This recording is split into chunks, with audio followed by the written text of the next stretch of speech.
Welcome to meet news. నేను ప్రసాద్.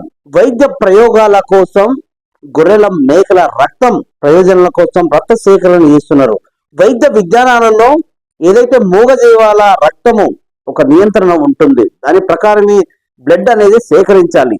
కానీ నియంత్రణను మించి మూగజీవాల నుంచి రక్తము లాగేస్తున్నారు. దాదాపు ఇది ఒక మూట ఈ మధ్యనే ఒక ట్రేస్ అవుట్ చేయడం జరిగింది పోలీసు వాళ్ళు. సో హైదరాబాద్ శివార్లలో ఏదైతే ఆదివారం ఏదైతే మనకు పెద్ద ఎత్తున కూడా మూగజీవాల ఏదైతే మటన్ కొట్ల నుంచి వీళ్ళు బిఫోర్ ఒక రోజు ముందుగానే వెళ్ళి గొర్రెలు కావచ్చు, మేకలు కావచ్చు, వాటి నుండి విపరీతంగా అంటే ఎంత మోతాదులో తీయడానికన్నా ఎక్కువ మోతాదులో తీసి ఆ బ్లడ్ ని అంటే ఏదైతే వీళ్ళు తీసిన రక్తాన్ని వైద్య ప్రయోగాల కోసం వీళ్ళు వాడుతున్నారో అన్నట్టుగా చెప్తున్నారు. సో ఇంకా వివరాలు తెలిసి రావాల్సింది. ఒక ప్రముఖ టీవీ ఛానల్ స్టింగ్ ఆపరేషన్ లో ఈ వివరాలన్నీ బయటపడ్డాయి.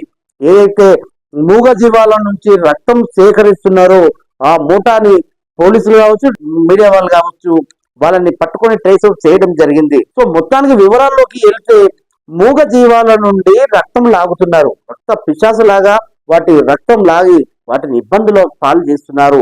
వైద్య ప్రయోగాల కోసం ఈ మూగజీవాల రక్తం వాడుతున్నారా అంటే కొందరు అవునంటున్నారు, కొందరు కాదు ఇది ఇల్లీగల్, అసలు ఇది ఎక్కడ కూడా లేదు అన్నట్టుగా కొందరు చెప్తా ఉన్నారు. మొత్తానికి వివరాలు ఇంకా రావాల్సి ఉన్నవి. ఏదైతే మటన్ షాపులలో మూగజీవాల నుంచి ఈ రక్త సేకరిస్తున్నారో ఆ మూటాని గుట్టు రట్టు చేశారు పోలీసు వాళ్ళు.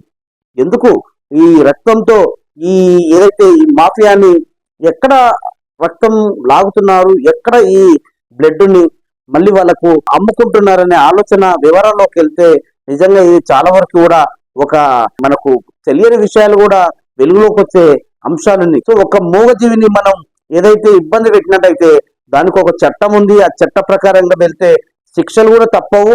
దాదాపు ఆ శిక్షలు తట్టుకోవాలంటే మూగజీవాలను కూడా ఎక్కడ మనం హింసించొద్దు, బాధ పెట్టొద్దు, కొట్టొద్దు.